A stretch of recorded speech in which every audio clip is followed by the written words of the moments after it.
C'est bien votre journaliste Ali Raphaël Kengele, le défenseur du bien. Mbote Mbote, vous êtes sur la chaîne Émergence, une chaîne qui vous pousse à aller vers le haut. Abonnez-vous très nombreux à notre chaîne et surtout, mettez une pouce.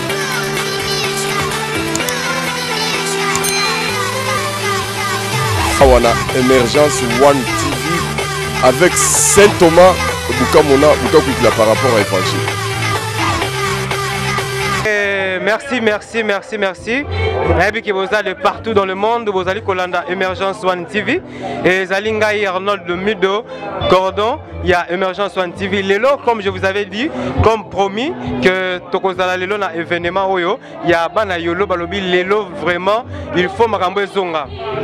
Papa Lutumba Kenda ki nanzoto me, Azana Molimo, parce que Bana Yolo Babi non, base des Zalaki Awa, et chaque jeudi, et conseil des Kobetama Batubane Koya, cadre aminé Bazai Koya. Alors pour que à lire on va perdre en côté, pour que habitude on va perdre en côté. Alors Bana Yolo, Balingi Susuba Zongi Salisu su ambiance wana, Bayeli Susuba Zongi Sasu sentiment wana, Oyo Bandeko Bakino Mesana Gina Yango.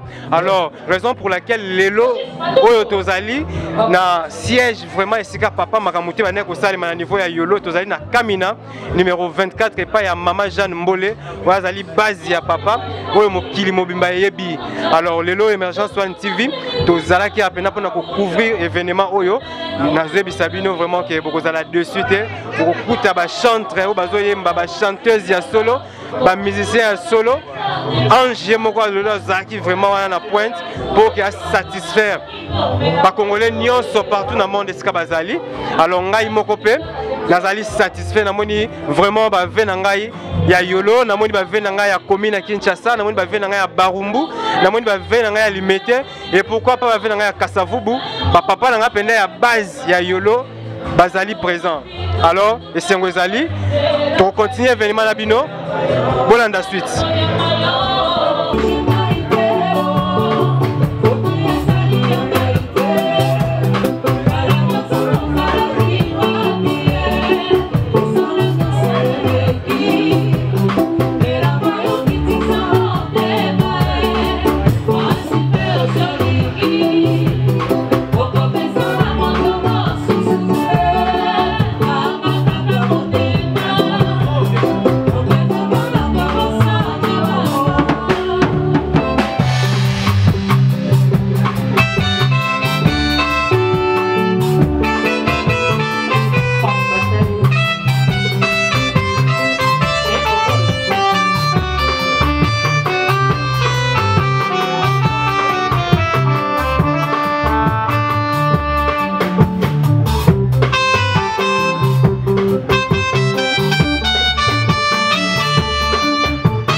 kotanga o ndeko ya makambo basusu na bisengo basusu na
Soy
Mbote bandeko na ngai ya Kinshasa et partout dans le monde. Vous êtes sur Emergence One TV. Cordon Arnold le Mido est toujours présent. Comme je vous avais promis que tokoza lisusu na pourquoi parce que c'est une soirée oyo, il fallait pas que tout manquait en gros. Parce que talakaka, ils ont quoi réouverture, il y a activité oyo papa Lutumba tikeli biso comme héritage. Atikeli biso répertoire, atikeli biso savoir-faire naie et atikeli biso encadrement ya bana oyo beaucoup bomoni lelo pe bo découvrir. Et lelo nazana ndeko na ngai Nathalie on azo benga la voix douce. Bandeko ndeko moi c'est charmé ngai na ninga mukete. Na nga fan na makasi te vous comprendre mais c'est juste que ana voix moko kitoko et son savoir-faire pardon m'a vraiment étiqué. Et ndeko na ngai Nathalie la douce voix. Comment ça va maman? Ouais, ça va très bien, ça va très bien. La Monisso sur scène maman s'est déchaîné d'une manière vraiment incroyable.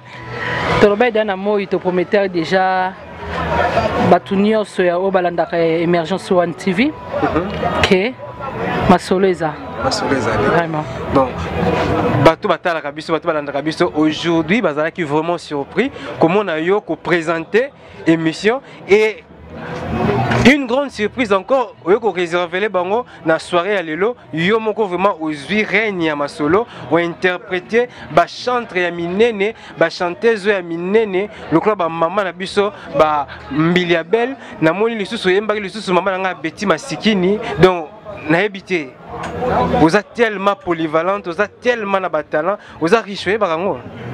Ouais. Moi, je vous assure que vous êtes une richesse. Merci beaucoup. Vous êtes vraiment une richesse parce que j'ai appris beaucoup et j'ai compris que Katinayo, les gens en dehors de la musique. Bon, par rapport à la soirée à l'élo, l'impression de les public et au Talabino, au moins ouais, si je disais que tout s'attendait à Bangote, en tout cas, au Kossi, par rapport à ma camion stotiko Lekissa. Dès la lobby na moi il pour état d'urgence plutôt donc tu es beri que battre le kaba c'est déstressé et voilà tu pesi makambo zongeli bisoko na moni dieu ayo na ange ngoma ezaki danger vous travaillez déjà depuis kalao to ezaka pour un temps vous bandi déjà au travail ensemble non mi benga professionnalité parce que ba professionnel ko le kanga baza mais ce qui n'a ko épinglé plutôt sujet wana en tout cas tu travailles à rater. Tu travailles à rater, répétition à rater, mais Zara azana eloko a benginga yarananu ko aider yango penaye parce que c'est vraiment un ami, c'est vraiment un pote quoi. Yango fallait toujours na honorer na yape toyemba na ye ensemble. Sali maman Jeanne Mbole Sengo mingi komona bana ya Yolo, non seulement ya bana Yolo mais izaki bana ya partout dans la ville de Kinshasa, Bazar Wana et tous les communes de la ville de Kinshasa sont représentés parce que dans mon un grand artiste Eric Touti a Zappé Wana, un grand chanteur Oyokin Mobebi, Congo Mobebi, monde entier Yebi, Ayaki Wana ko assister et ça li maman isengo ko mona yo au prometteur maman na tongo ke maman na ko yemba, maman ko sepela et ça li on ngeni na moni maman Jeanne azana isengo. Là yozo mona maman Jeanne Mbole na attitude wana. Ezo sala on ngeni ni. En tout cas on va respecter mingi ba maman, on a linga ba maman mingi. Je salue d'ailleurs ma maman, on a fait sa beauté, n'est-ce pas, Julienne Kapinga. Ayebi kena linga ba maman mingi. Na sepeli na maman titi da maman isalinga bien. Maman telemi a pesinga liputa, alaksinga kena za mwasi, fora la taliputa uti epa na. En tout cas, merci beaucoup na maman. Toyebi kara o etika na biso za ko bonde la mingi po maman pe amona mikole belé ale kata o papa sala kipo. Tozana on a posa na ye. Toza vraiment na posa na ye. Toza vraiment na posa maman, eza biso surtout biso nyo surtout bana Yolo, bana commune ya Kalamu, toza vraiment na posa ya maman.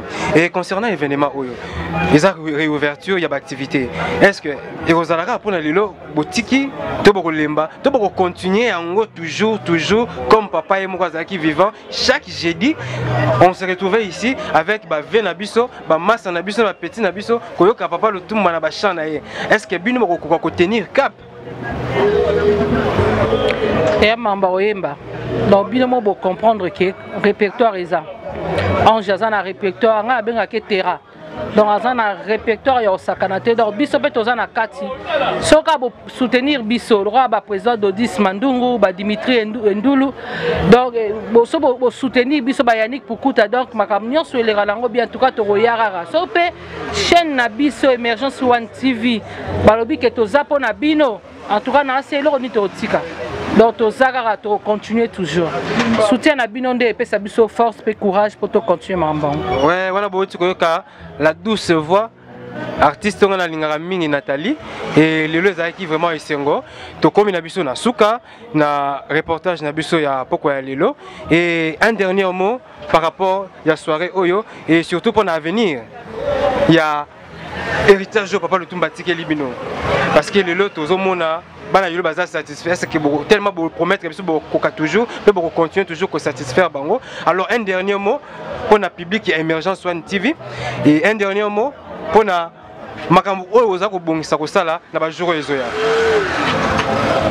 Arnold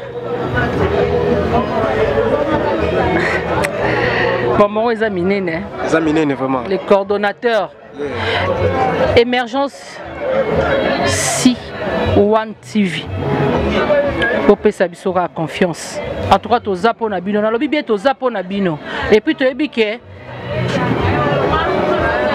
to koka. Nzamba zali ala lité. Lisune etala biso donc demain ça eta non biso. Nzambe sera kufi to tiki so nzamba lobi ki azali en tout cas toza to continuer musala nyonso ezaka pona lokumu ya bana mboka lokumu na biso lokumu batu nyonso poto commémorera toujours papa tozong sera toujours vivant so bo pesi biso ka confiance en tout cas nyonso ezanonka bien.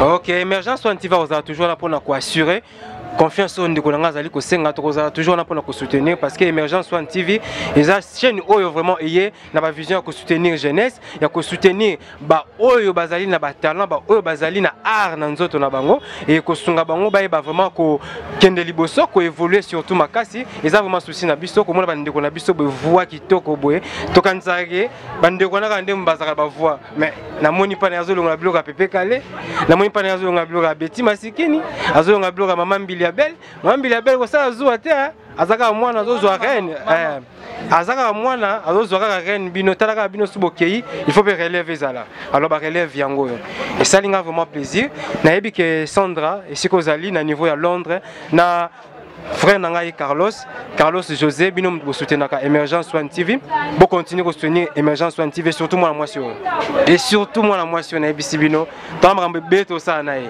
merci to za makambe belé vraiment to ça na il faut beaucoup ta makambe na ye faut mokili baye il faut mokili vraiment découvrir que non douceur wana za na voix pas comprendre ou azali pe musani ni o pesa bino. Alors quant à moi na pesi ba mbote belé et pas ba tourner surtout dans Arabiso na moni ya français na niveau ya France na Tantine Kandi Chama.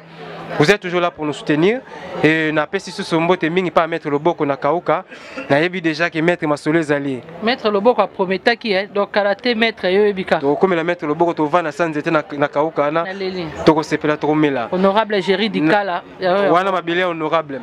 Alors na bosanité ingénieur Kapaya bino ya passe pour mon impongam na mon do yende mutazolamba ba image yo et père nangai vraiment na robotikate Saint Thomas buka mona kikila babiso moniter kondimate évangile na yango na père. Oh tu es allé ba misala na yo. Na bisa que il y a des formateurs mais il y a aussi la formation par attitude. Rien qu'attitude, tout ça pour incarner savoir faire na yo vient. Alors merci vraiment, beau s'abonner et beau s'abonner massivement sur Emergence One TV et vous ne serez pas déçus. Au revoir. S'abonnez-vous.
C'est bien votre journaliste Ali Raphaël Kengele, le défenseur du bien. Mbote Mbote, vous êtes sur la chaîne Émergence, une chaîne qui vous pousse à aller vers le haut. Abonnez-vous très nombreux à notre chaîne et surtout, mettez une pouce.